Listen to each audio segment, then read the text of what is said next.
What's going on, guys? It's yours truly, Davins, Manasse, and I'm excited to be here for another episode of IYE Unfiltered, where we break stigmas, challenge norms, and explore the power of self-expression to entertain, educate, and empower our listeners through thought-provoking conversations.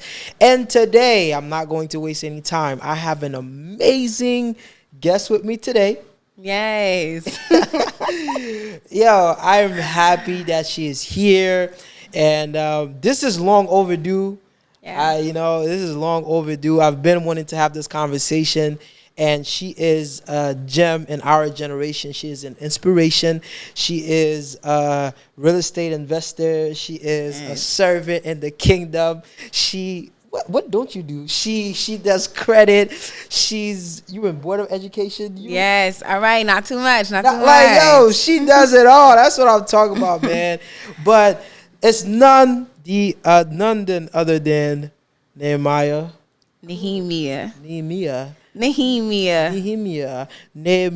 That's in Creole. Nehemia. Claude. Yes. Manasse.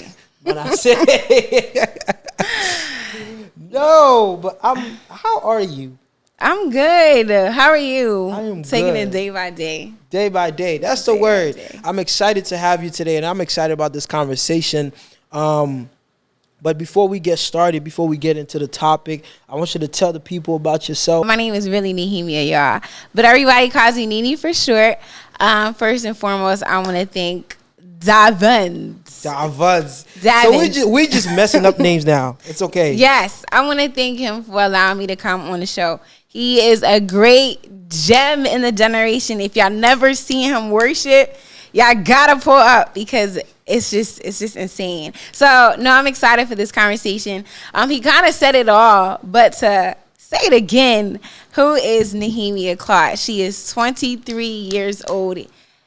Yes, right. I don't look 23, right? I look 18, but no, I'm 23. More like 16. Right. I'm a youth development specialist. So I work with kids. I'm on the Board of Education in my town in Willingboro. I serve in the ministry, and I have a lot of passion for being an entrepreneur. So I have short-term rentals in the real estate. I also do credit repair, and I help a lot of individuals get money so that they can start up that business. That's what I'm talking about. That's what I'm talking about. Yes. And I just want to let people know, because you make it seem like I'm messing up your name like crazy. It's because I call her Nene. That's why. Yeah. It's because I call her Nene. But nah, for sure. All right. So as she said, today we're going to be talking about financial freedom and financial literacy and all that good stuff, and a lot of other great stuff in there. You feel me? I'm excited about this conversation. But so tell us, what is one exciting thing that we should know about you? So one exciting thing you should know about me is, ever since the 4th grade, I've always placed in the science fair. Yeah, every single one. You won first place. No, I placed. Okay. So that's either first, second, or third in the science fair. In the science fair. And I have a whole lot of trophies at my house. You would have thought that I would have been a scientist. Really? Yes. That's interesting. Nah, for real, that's interesting, because that's like you into the whole finance thing, bro, and science. But why? Okay, why did you get into science? I think I always just like to dig deeper, doing research, trying to figure out why I love science projects. So that was it. And I was very competitive. Like, I'm gonna win. So you still competitive till now? Yeah, I am still competitive till today. So yeah, I do love science. Yeah, that's good. All right, I have an icebreaker question that I want to ask. She don't know this question, so okay. It's an icebreaker question that you got to answer. Question: is it really an icebreaker? Look, it's just a question I wanted to ask. Okay. What is the craziest financial decision that you've ever made that was bad? Or what's the most money that you've ever spent, like, on something that you know was bad? That wasn't even worth it. don't know. I don't know. She got it. That was bad. Yeah. I really don't know. She's always been a good girl all her life. No, I just can't. I can't think of it. You throw me on the spot. I can't think of it. I can't think of it. So you maybe that was bad. Okay. Maybe it was a pair of sneakers. I forgot the brand. How much did you spend on that? It was almost close to $1,000. But I took it back because I realized I'm never gonna wear this again. It was for like a birthday fit. Like, I don't like to buy things that I'm gonna wear one time. Like, it was so nice to me. It was off-whites. It was off-whites, and they allowed you to bring it back. Oh yeah.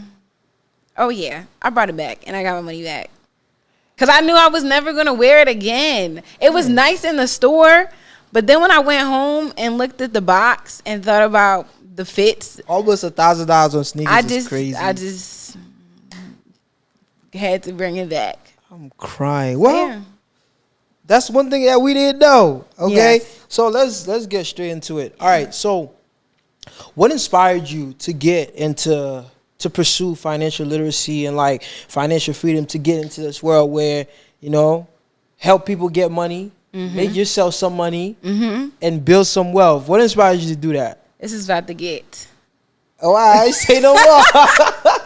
Say no more. Let's get it. Okay, what made me start financial literacy, financial freedom, and all these different things? Okay, this is gonna be really funny. But honestly, it started off about 4 or 5 years ago, my freshman year, and y'all all heard of this like famous group called Forex. So Forex made me who I am today. Yeah, keep laughing. No, it's gonna get spicy. I'm so sorry. I'm so sorry. Go ahead. Nini. Yeah. Nini. Yes. Forex. Big knee, not the little one. Bro. Yes. Yo, I know y'all remember Forex, bro.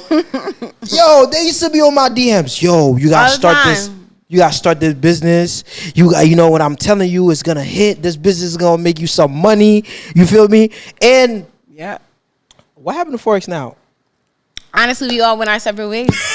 No, but some people are still trading though. Some people are still trading. They used to have these conferences. Everybody dressed up. Yeah. Like pouring champagne bottles and everything. Okay, not too much on the champagne. No, it's true. No, the champagne was to celebrate success. So don't act like y'all still don't be popping bottles to celebrate success. Bro, let's not do that. Let's not do that. Thank you. Thank you. In the conferences. No, not conferences, too much. Airbnbs. Okay. No, I remember the Airbnbs. Airbnbs, like mad people, and there's one guy like he was the mentor. We gotta get going. This is like which mentor you talking about? Because it was a lot. Exactly. You see, it was a lot. Exactly. It was a lot. That was an experience. But it was an experience though. Yo, but I remember this one girl that tried to sign me up for Forex. Yo, she was. I feel like she was their soldier for real. Cause the amount of time that she hit me up. Hey Dave. Like, you got to get into this business. I'm telling you, it's going to hit. Oh, my God. And after a few months, I'm like, what happened? You know. It's like, when you ask everybody what happened, they all like, you know, everybody with the, no. Yeah. But, hey, it got you to where you needed to be. Yes. So, kudos to you, you know. Yes. It works for some people. It did. But it's not my type of party, for real. No disrespect to y'all Forex traders out there, because I know some of y'all make money, but you feel me? It's just not my cup of tea, for sure. So you started off with Forex, and okay, after Forex, did you ever, like, even though as a child, like in your early teenage years, did you ever see anyone like heading that route, getting their credit fixed, like investing? Like, how did you, like, apart from Forex, right? No, we got to dive into Forex. We got to dive into Forex. Okay, so let's stay right there then. Tell me more. We have to. So Forex for me, yes, it was network marketing. But the network marketing really like enhanced the features that were already in me. Okay. So I learned how to market. I learned how to do sales. I learned how to talk to people. Like, I'm not gonna lie, showing your face on camera and being consistent is hard. For sure. So to be held accountable and to learn that from them was the best thing that I could ever do, because when I do short-term rentals, when I market now, all the skills that I learned back then, I'm still using now. And that took a long time. So I say this to say, not only was that I had great experiences, we took these trips, but I was able to be exposed to people that had the lifestyle that I wanted. They had freedom, right? They were able to allow their money to make, yes, they allowed their money to make more money for them. And that's, at the time, I didn't know that because I wasn't exposed to that. So Forex showed me that. And because I seen it, it was like, oh, now I have to achieve and obtain that because I seen it. So I say this to say, after that, that's when I was like, I don't want to do network marketing anymore. Don't get me wrong. Like, I really had a desire and a passion to help people. Like, I've always wanted to help people. Like, Forex has made me just help people. Like, I've always wanted to do that. I just wanted to help people, but also getting to a bag was another desire of mine, right? Especially because I'm Haitian. So, Haitians, we don't really talk about financial literacy. We don't talk about money at all. If anything, it's debt, it's debt, it's debt. It's what we can't do. It's what we have to save up for. And I'm saying there's nothing wrong with that, but where's the abundance at? And that's where I wanted to go for. That's what I wanted to go for. And so after Forex, I realized I didn't want to be a network marketer, but I still wanted to impact people. I still wanted to make more money. So I had to think of an idea. I had to think of a business idea that everybody needed, and that was credit. And so in order to get real estate, in order to get a car, in order to get funding, student loans, you need credit. So I said, I'm going to learn credit. I'm going to get my credit fixed. And it wasn't all the way bad, but I had to learn, like, you can have a 700 credit score, but if you don't know what to do with it, then it don't mean nothing. It doesn't mean anything. So I started to learn how to make my credit score make me more money. And that's how I started to get the assets. And that's when I started to teach other people how they could do the exact same thing. Because the only reason why somebody's not starting a business or not getting to the next level is because I don't have any money. We hear this all the time. But to me, it was like, okay, we're always going to be limited, but what if you did have more money? What if you just wasn't exposed to the information to get you there? So, So I started like that. But I've always been like a hustler. I was selling cupcakes in church, selling stuff at school. Like, I had a piggy bank when I was younger. But in terms of like getting nitty to the credit and why you need it, no, I had to learn that myself. That's what's up. So, So you had to learn that by yourself. Like, what, YouTube University? YouTube University, but I also paid for courses so that I can actually, understand all of it. You don't really need you don't need to pay for it, but I wanted to pay for it so that I can like get my system started when I did start my business. That's why I paid for that. But you can learn all of that in school, and you can learn all of that on YouTube. So but it's another thing to learn it, but you have to apply the information that you learn. And I like that. Like, to be honest, I think when you pay for information, you value it more. Because a lot of times we get information for free and we just look at it as simple. Oh, okay, well, it's credit again. But when you actually have to pay for something, you feel like, okay, I'm invested in this. Now I'm committed to actually making it work and applying it to the way I want to be. So I'm glad that, Forex was a good experience for you, and it compelled you to take it to the next level. And now you're here investing and, getting into your credit, getting into your Airbnb, right? So since we dive into, we kind of like jump to credit, right? So the question is, and I think a lot of people are waiting for this answer, because if you mention credit, a lot of y'all need y'all credit fixed. You feel me? So what are what are 5 easy steps for someone to fix their credit right now in 2024? Okay, cool.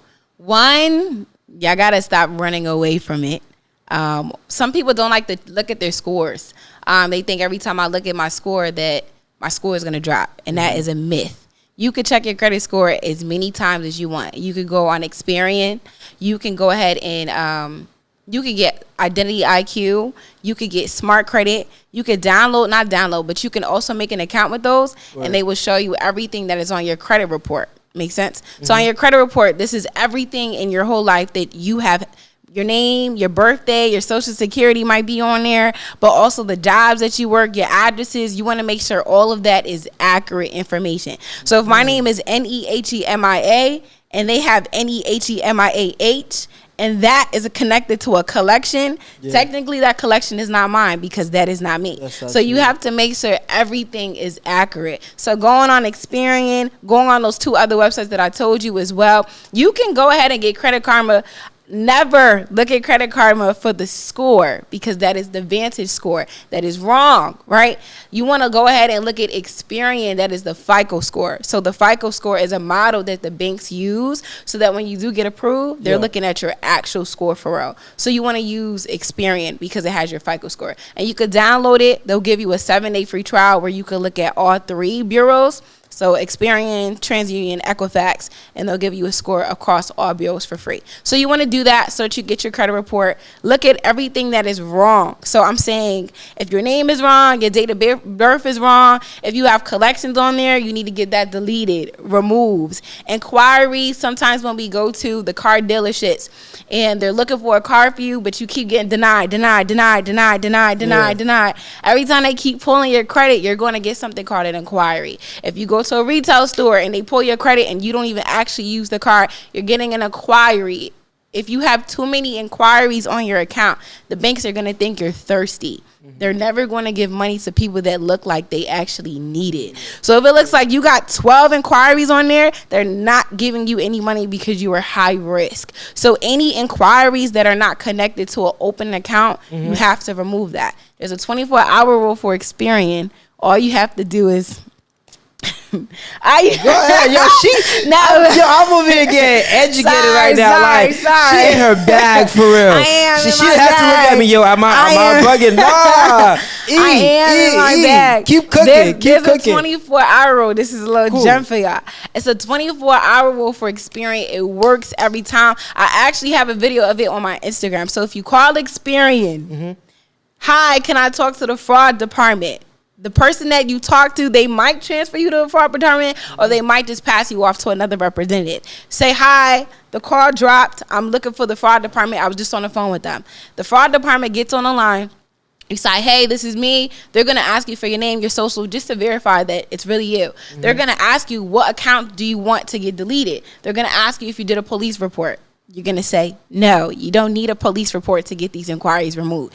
But you have to be confident on the phone, y'all. Everybody does this if you know the play. I've done this too many times. So after they say, what inquiries would you like removed? You go on your credit report. If you see Chase 2002, you say Chase 2002. Chase April 2002. I need that removed. They said, you never did it? No, that wasn't me. That's it. They're not going to ask you for any other questions. Then you go next. I used to take off 5, 10 just off of that alone. Now for the car ones, that's going to be a deeper issue. You might have to send in a letter. But for anything else, if you have credit cards that you did not actually get, you know when you do pre-approvals and you get denied or something like that, there could be inquiries on your report. So you want to get that removed. Because like concerning credit, right? You know, I'm not an expert, so that's why I keep my mouth shut. Let her cook, you feel me? But based on the little that I knew like you had to like the inquiry, they had to stay on your credit for like 2 years. Right. That's what they say.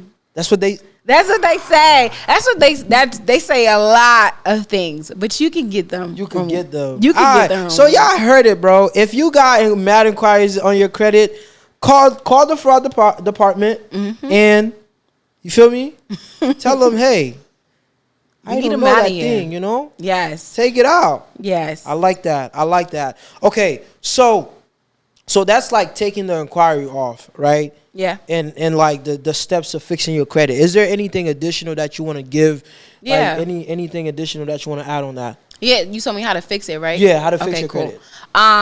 If you have like medical collections, dispute them. Get letters, or you could do credit repair. Cool. Credit repair, I ain't gonna lie, it does cost a lot, but you gotta think about it. Every time you think about credit repair, if you have a collection or something negative on your account, you cannot get a big purchase. Like something that, if you have a $500 collection, that could stop you from getting a mortgage of $250,000 from the bank. Wow. Like they're looking at that like Absolutely not.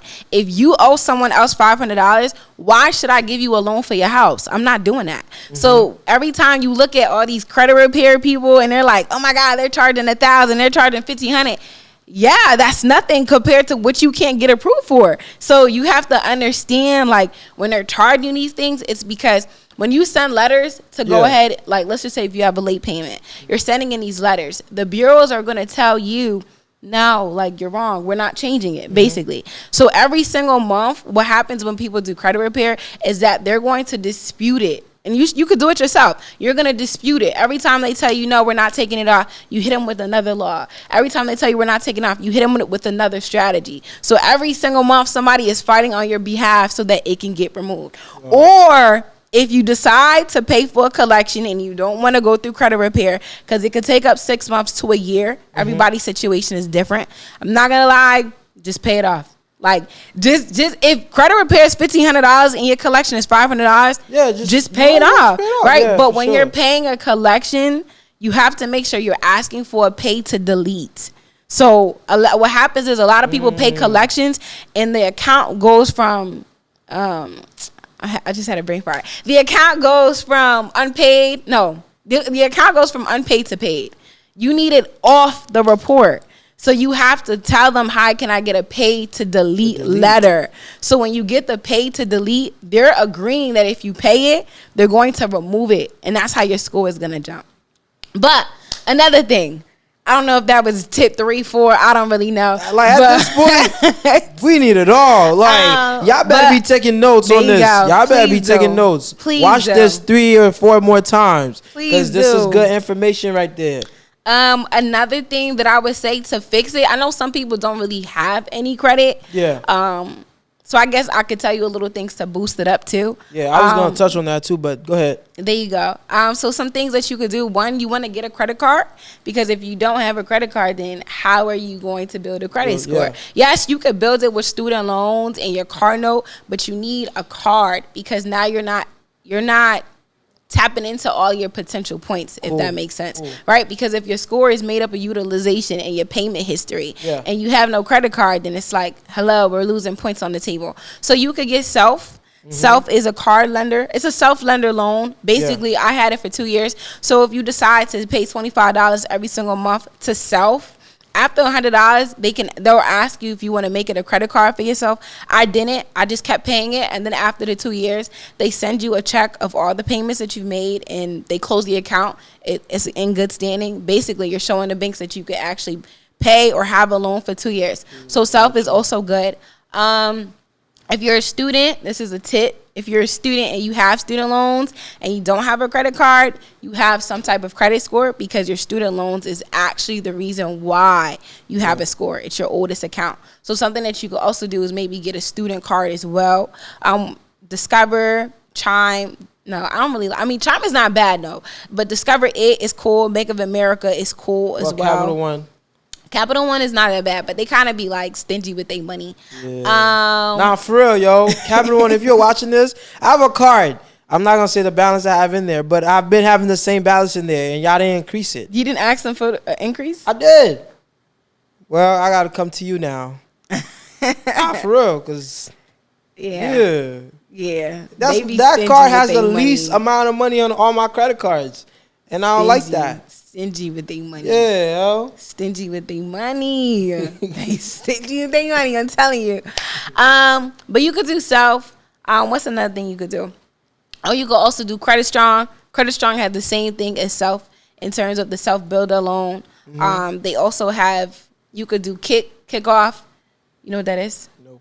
Okay, so Kickoff, these are credit builder accounts that anybody could get without getting like their credit pulled. So Self, Credit Strong, these are people for beginners. Whether if you're a beginner or not, these are all accounts that you could go ahead and add on. Kickoff, they're going to report like a $750 credit line on your report if you just pay like $100, depending on which plan that you get. So these are all credit builders, by the way. Sheesh. Yeah. If your credit still sucks after this, it ain't on us at this point. What you doing, y'all? Come on. Like, what you doing for real? Like, yo. All right, so I know that you own, like, you know, you got the whole, you in the Airbnb space, right? You got that going. So take us through, how did you get started in that? Yeah. And how can someone like get started at Airbnb that's looking right now, yo, I want to invest, I want to try this out. I've been hearing a lot of people talking about it. I want to get in there. Okay, cool. So Airbnb is actually short-term rental arbitrage, STA, but we call it Airbnb for short, because that's what everybody is familiar with. But Airbnb is just the platform in which we, you know, promote the actual house. But what we really do is called short-term rental arbitrage, just to let y'all know. Short-term rental arbitrage. But we're going to say Airbnb because that's what y'all used to in the video. Cool. But how did I get into it? Honestly, I used to travel a lot. Shout out to Forex, you know. And we was in these B&Bs. But then I looked at the B&B like, nah, like someone is really making money right now. So I need to get in. So my senior year of college, I was always like watching videos, preparing myself, because I told myself, like, after I graduate, we need to run it up. So what happened was I got my funding. Right, my business funding. I didn't save $10,000. I didn't save $5,000. I got a credit card. I had a Chase credit card. They gave me about $20 to $30K at the time on my credit card, and it has 0% interest for about a year. So with that being said, I paid for a mentor, because one, can you do it on your own? Yes, like anything, you could do anything on your own. Go on YouTube. But for me, I really love mentors, because they are going to make sure that you don't do the mistakes that they done. They're going to get you they're just going to get you there faster. So I got a mentor. After I got with a mentor, I was able to locate properties. So I went on apartments.com, Zillow.com, after doing my market research, looking in the great areas that tourists go to. And so I decided to do Philly. Philly is about 45 minutes away from me. Yes, I could have done other areas. Actually, I did find one in what was it? North Carolina, South Carolina, something like that. I gave it to my mentor because I didn't want to do anything far. Like, I wanted the full experience. Yeah. So that's when I was, all right, let me go to Philly. After I got the property, I didn't locate the one in Philly on my own. I actually had got connected with a realtor at the time, and she was connected with someone who was locating properties as well. So I got connected with them. They helped me figure it out.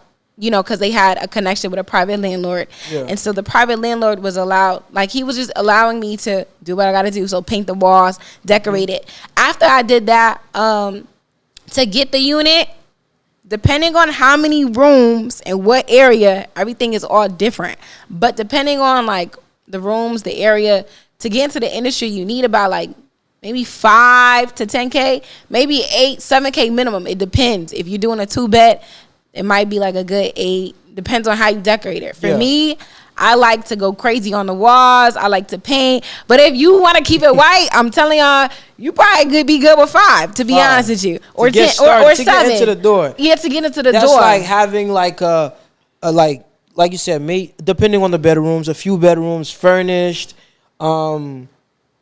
painted, and everything. So we're looking at 5. Not painted. Don't do that. Oh, don't do not that. Painted. It depends on the area. All right, let's just say, let's sit on 7. 7. Let's sit on 7. To be safe. Yes, because in Philly, and different states are different. So, like, in Philly, you have to put the first, the last, and security. So what this means is, in order to get the keys, you need to put about, let's just say, if rent was $1,000, your first rent is $1,000.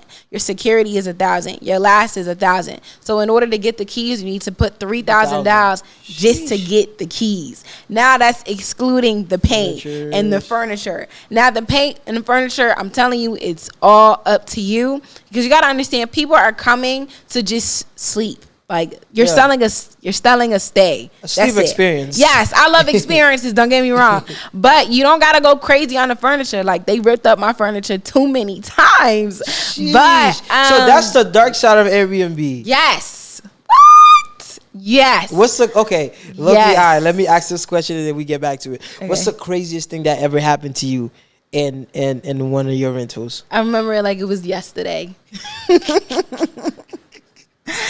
No, all jokes aside, no, seriously though. It was my second unit in November, for 30 days in. And when it happened, I was numb. I was so numb because I feel like every time you elevate, it's just more levels, more devils. That's how I look at it. And so I got my first unit, and then this is like the first or the second person that stayed in the unit in the first 30 days. I get a call. No, I actually don't get a call. I'm texting her, telling her, hey, the property manager has to come to the property because I think he needed to check something out. But she wasn't responding. And it was weird. So I'm like, nah, I'm about to go up there. So on my way there, she responds and she says, hey, someone broke in.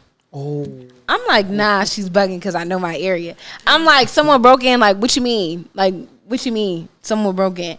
And so, but this is where you have to separate your feelings and being a business owner. Because it's like, I can't snap at you. I don't even know what's going on. So I'm like, but then I also have to remember, I have to care for the customer. Because at the end of the day, she's in my unit. So I'm like, oh, are you okay?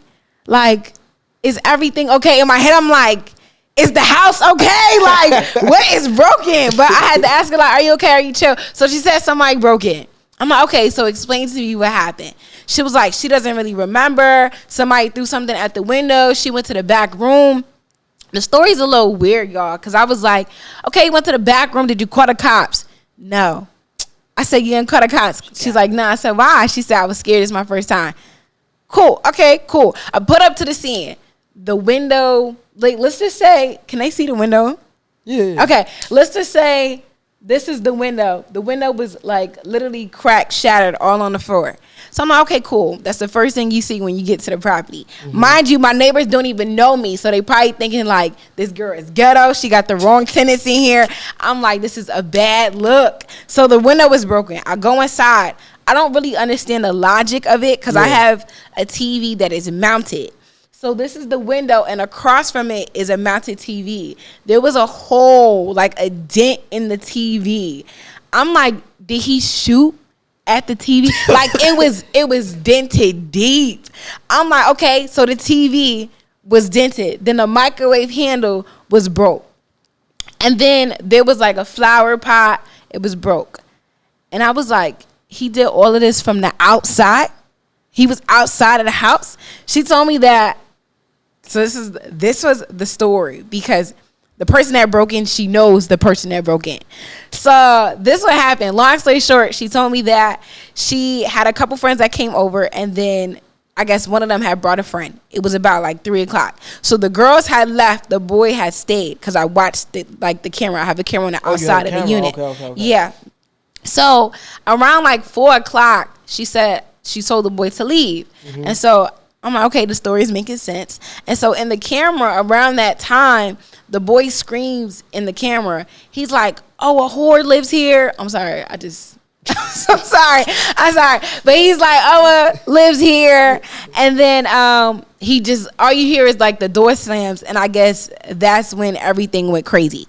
And so I was like, okay, well, I don't believe that he did all of this from the outside because how are you going to break a pot from the outside? It looks like the handle, the microwave. I don't know. It still doesn't make sense. I called the cops. The cops came. The girl who said she barely knew the boy knew the name and his birthday. I said, "There's got to be your man or something because I don't really know what's going on." She's like, "No." She's like, "No, I don't really know him." I said, "Girl, I barely know my friend's birthday. You know his birthday." And so, whatever. So, long story short, she paid me almost a band for everything.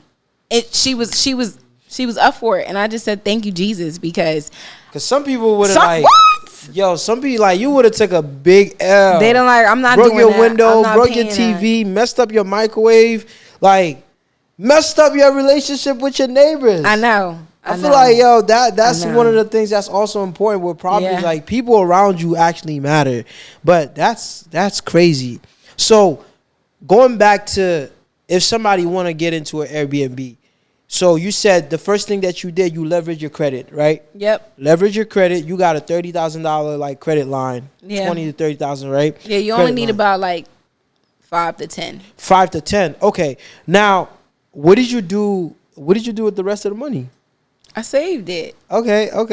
Just because you have access to it doesn't mean you gotta use it. For sure. So I know, a lot of people. I've listened to other people, and they're like, it's not really a good idea to leverage your personal credit Right. to do like to invest in like in business stuff like that. Right. Like, what is your take on that, and how fast was the turnaround for you until you didn't have to pay interest on that card? Yeah. So I did something called the PG method, personal guarantor. So what that is once I got my LLC, I had my LLC less than like 2-3 years. I think that one was fresh, to be honest, if I remember. Okay. But long story short, what I did was, because I had good credit on my personal side, I was able to apply for the business credit cards. And because they seen that I had a good score and a good profile, they were able to approve me on the business side. So I used the business funding. Okay, so it's not your personal credit. Yeah, no. Got it. Yeah, no. Now, for people who do that, depending on like what the ROI is going to be on whatever investment that they're going to do. Return on investment, by the way. Yes. Yeah. Make sure you got to do your research to be 100% confident that you're going to make this money back. Yeah. Only because I know people that have done it on the personal side. Like, it's no bad feelings if you're not looking to get any investments or anything soon. Like, if you know it's going to pay off for itself, then do that. Like, I know people that started e-commerce like that. I know people that have started their own businesses like that. But you also have to put yourself in a risk that you can't apply for anything. Now, on the business side, it doesn't matter how much I use. If I use $20,000, I can go ahead and apply for another credit card because the utilization is not on my personal. On your personal. Man, I need to tap into that in a deeper level. Yes, sir. And y'all got business owners. If y'all listening to this, that's one of the things that you guys should definitely consider using. Business credit and actually fixing your credit up first. Yeah. So that you could, then you'll be trustworthy, and then you'll be able to have business credit and everything like that. So that's some of the ways to actually kind of like get into Airbnb, right? Yeah. You talked about the challenges and all these different things. So my next question is, what are some business ideas for extra income? Because I feel like I need some extra income. Okay. Yes. This is not enough for me. I don't get paid for this. At least not yet. But not for sure. What are some extra income? Somebody who just got out of college, who's looking for a job, somebody who just came from Haiti. Like, period. Come on, Zoes. Like all my Zoes, all my Bidens. You feel me? Yes, T-Biden. Like somebody T-Biden. T-Biden. All my T-Bidens, bro, that just came from Haiti. What's like some business ideas that they can consider for extra income? Well, one, I love this. Before we could talk about business ideas, you got to look at your skills. You have to look at what you're already good at. I think a lot of us, we sit on our gifts. And we don't realize, like, you could get paid just for cutting hair. You could get paid for cutting somebody's grass. You could get paid you could get paid for anything. Like, you could get paid for being a mentor. You could get paid for what you're doing. Like, people want to learn, how do I set up a podcast? What do I do? Like, in today's age, everything could be monetized, but you just have to use your brain, to be honest with you. But to dig a little deeper, some different ways that you can make money in 2024. You could do a vending machine. Vending machine, you don't really need a lot of money for real. I mean, that also depends on how much you think is a lot of money. That's but true. Vending machines could be about 1,000, maybe 1,300. It depends on the type of vending machine that you want. You could do vending machines. You could do ATMs. You could do Airbnb. You could do Turo. I know people that buy cars off of Facebook Marketplace, put it on Turo, and they're able to make their money back. You don't really need a freaking expensive car. Like, people are traveling in Hondas. Like, it's not even that serious. Like, as long as I get a car and I'm around, I'm good. And also, too, another thing about Airbnb is, like, let's just say if you didn't want to drop $5,000 to $10,000, if you already have a home now, that's a house hack. Like, a lot of people, if you have if you have a house with 3 bedrooms, just rent it out. Like, rent each room. People are renting rooms for $1,000. People are renting rooms for $800. There's college students that literally want to come and rent for those rates. So you can go ahead and pay off your mortgage, but allowing other people to live in there. That's another thing. Another thing that you could do, digital products. We live in an age that people will buy, honestly, anything off of social media. Like, content wise, for the people that like to make content, for the people that make podcasts. Like my first ebook, it took me a week because of the time that I have, but give or take, it took me a week to write this ebook. All it took was time, though. I sat down, I wrote it down. I told God, because I was going to drop it Black Friday, this was the first ebook that I've ever made. Yeah. I'm like, all right, God, we're going to see if the people trust me for real. Like, let me see what we could do. And so at this time, I think I had it for $15. I had an ebook, y'all, that I wrote. I bought it. Yeah, shout out to you. I did. I wrote an ebook on Canva. Canva, you can make a free account, literally. Or if you get an account, it's like $7 a month. So I went on Canva. I made an ebook. An ebook is like a digital book that you could go ahead and purchase. I dropped it for $15 on Black Friday. I told God I just need 5 people. Wow. I woke up the next day.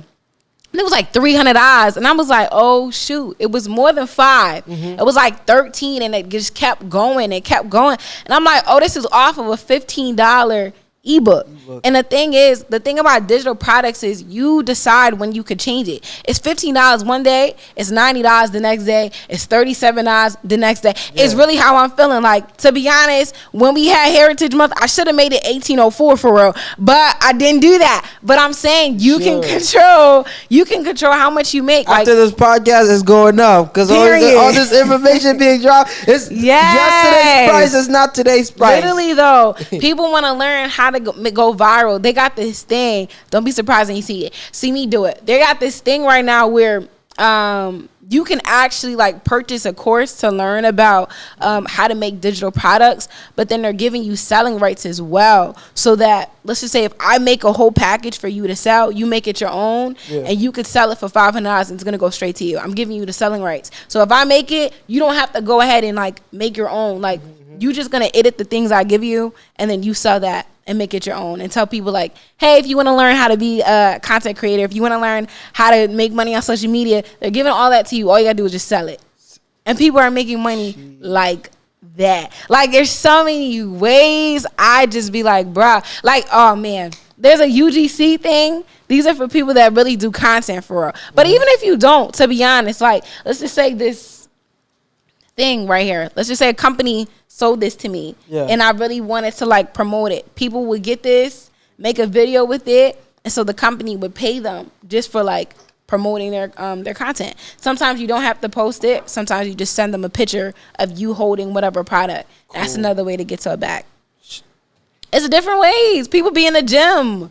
You could meal prep somebody's meals. Like, there's different ways to make money. If you're not making any money, that's up to you. You feel me? There's a lot of ways for you to make money, and there's a lot of ways for you to be creative and make some money. Now, my next question is, we're about to close out soon, but my next question is, how can someone get where they want to be financially? Because a lot of us, we're not where we want to be financially. Right. And a lot of us, we spend irresponsibly.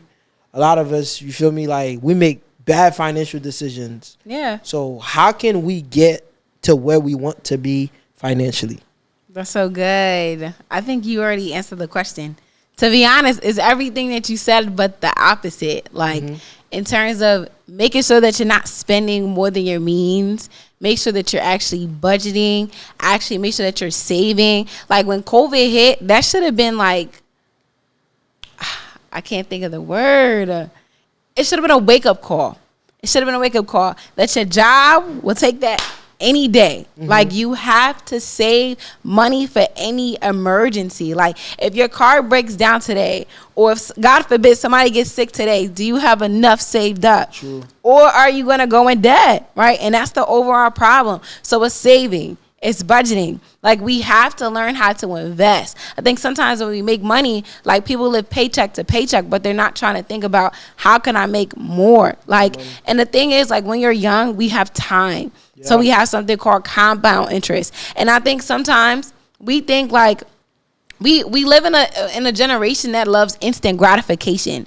So it's like, if I can't make 1,000, or if I can't make 10,000 today or this year, I'm not doing it. And that's the wrong mentality, because when you're thinking about compound interest, if I save $10 right now every single day for 30 days, by the end of the month I'm gonna have $300, 300 extra dollars that I never had. And so when you start to look at it like every penny and every dollar counts, you gonna make money. Like, you gotta start small. Like, certain people, I would never give you $1,000 because you don't even know what to do with $500 or even $20. Like, you have to be able to look at the things that you're buying and ask yourself, is this a want or is this a need? Like, these are basic things that I even teach my kids in high school. Like, do you really need this, or do you want this? Like, to get to the 1%, sometimes we think we gotta be flashy with all these things that we have.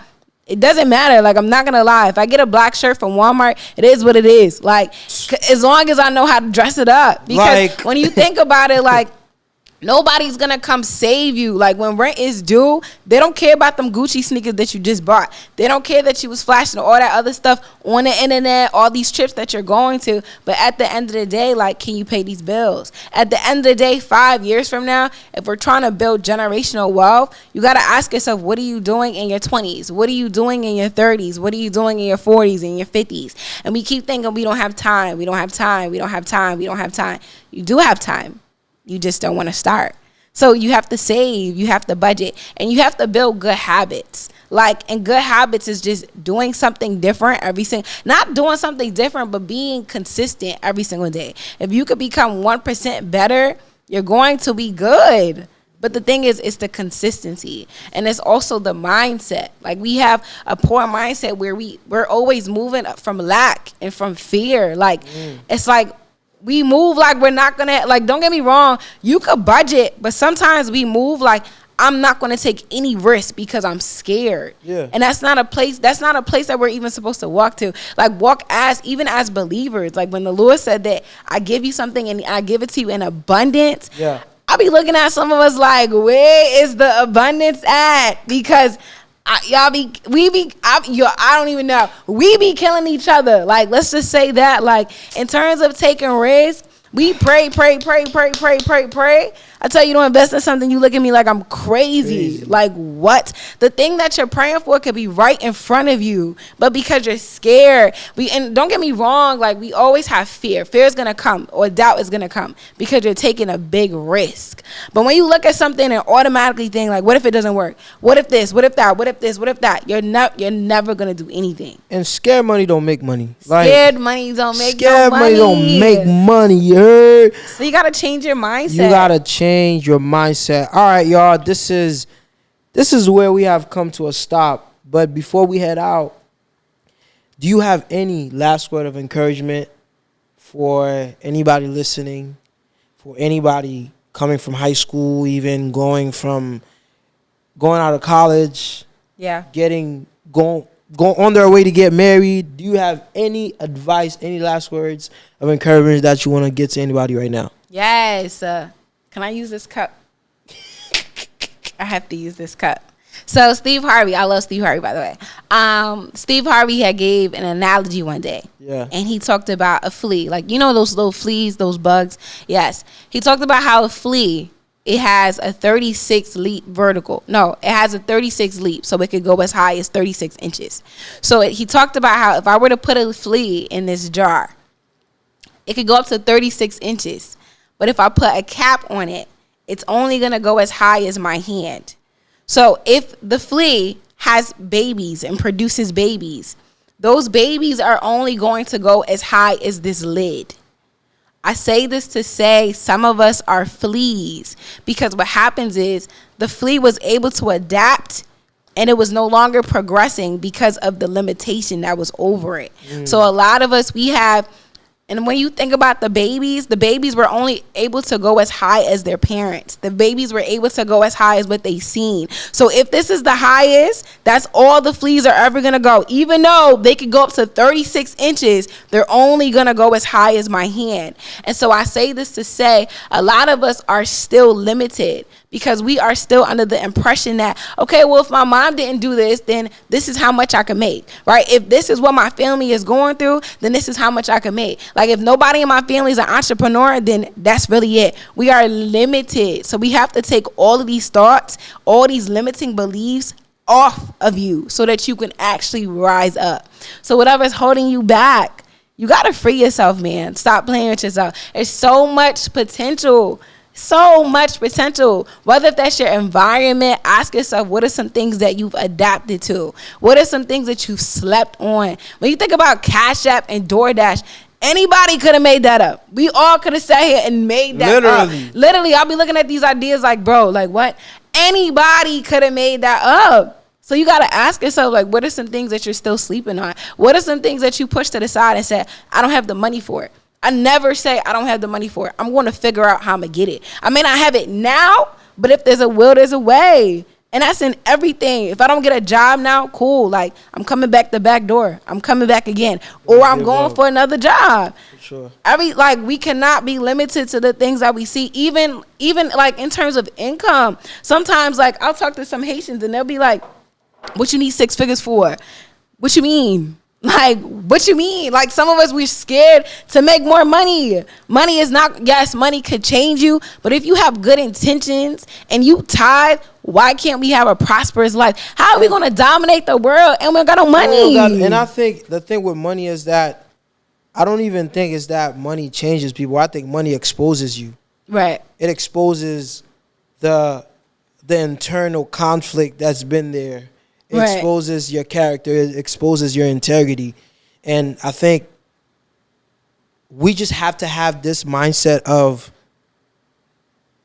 I have to be transformed before I even get the money. Yes. So that I could manage the money. That's good. Because a lot of people, and that's why, like, even with God, and a lot of people that's some people, the reason why you're not blessed and the reason why you can't have more is because you don't have the capacity. You don't have the character to handle more. Yeah. So if God sees that you can't handle this, he's not going to entrust you with that. Not going to give it so in order for you to be entrusted with more, you have to steward the little that you have. Yeah. It's literally a biblical principle. Yeah. Stewardship. If you can steward the little that you have, then you will be entrusted with more. That's but good. If you can't steward the little that you have, if right now you're barely making ends meet. Yeah.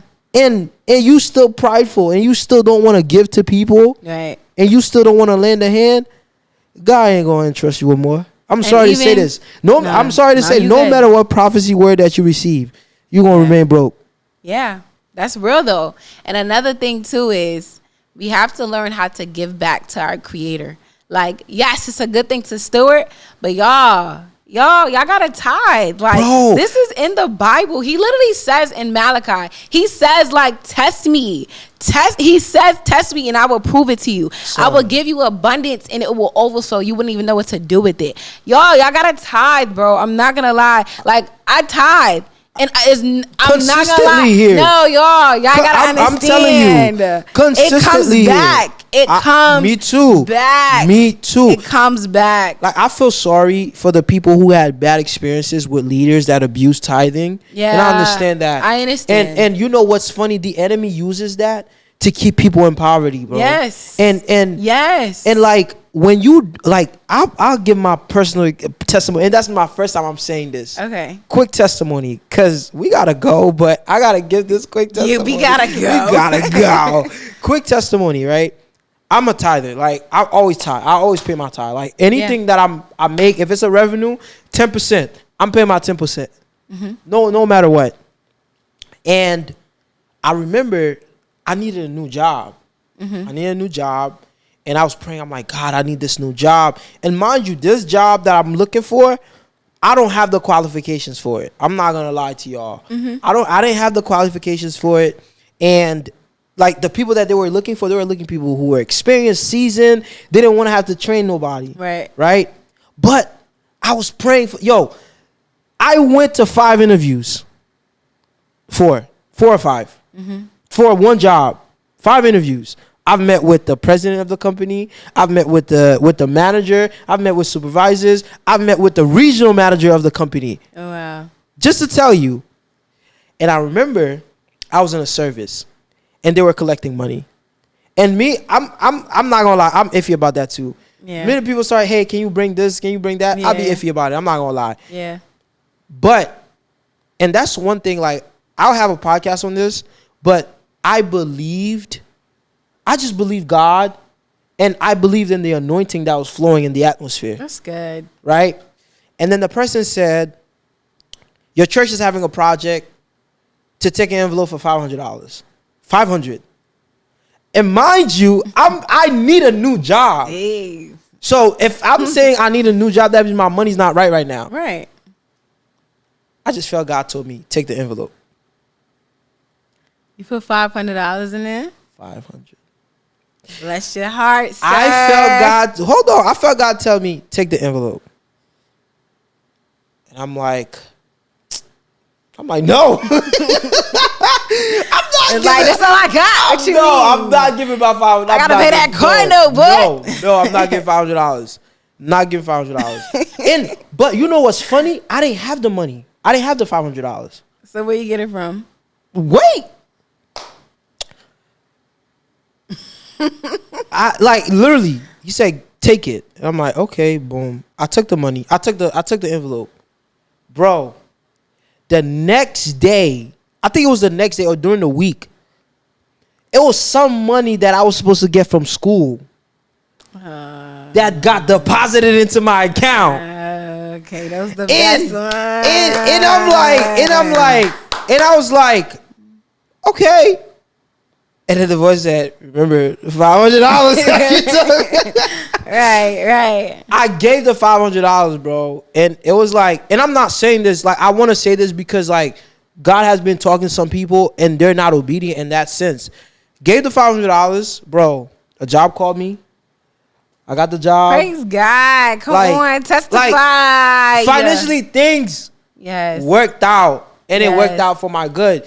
But the whole point about it is because everything that you have already belongs to God. Yeah. Even your finances belongs to him. So if he asks for it, give it to him and trust him with it. And pay your tithes. Like if you're working here, no matter how old you are, pay your tithes, bro. Pay your tithes. Before he snatched it all up. You hear that? You feel Cameraman. It's like period.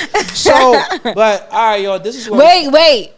Before I just like 2 seconds. No, because he said something really good though. The Lord definitely tested you. Yeah. Because if you didn't, then I don't know what would have happened to your job. Bro, I don't know. I probably wouldn't get it. But last thing. I'm telling you. In giving, because I had to go through this too. In giving, when you don't have, there's a friction. Mm-hmm. You like, I don't know. Yeah. And so when we tell ourselves like I don't think I can give, you're telling God that I don't think I trust you enough. But then also you have to remember, because I'm done. I actually got to go. But now, actually you have to remember when you give, don't just give because it sounds good. Because this is what I'm supposed to do. Yeah. Like the Lord says to give with a free heart. Yeah. To give and give abundantly, give freely. So when you're giving, don't give to be like, okay, God, where's mine? But give because you love the Lord and you know He going to give it back. So yeah. For sure. Well, guys, I hope this podcast, this episode gave y'all some great insights and that it bless you. So this is where we stop for today, Nehemia. Nini. I'm just calling Nini. That's it. That when you're used to a name, I'm just calling Nini. Nini, thank you so much for your time. Thank you so much for being here with us and dropping so many gems. You're welcome. Follow me on the gram, y'all. I was about to say that, yo. Like, wait for me. Like, well, follow her on the gram. Buy my ebook. Buy her ebook. We're going to drop it in the bio. Yeah. And that's it. That's where we stop for today. Thank you so much, guys. See you guys on the next episode of IYE Unfiltered. Peace. Bye.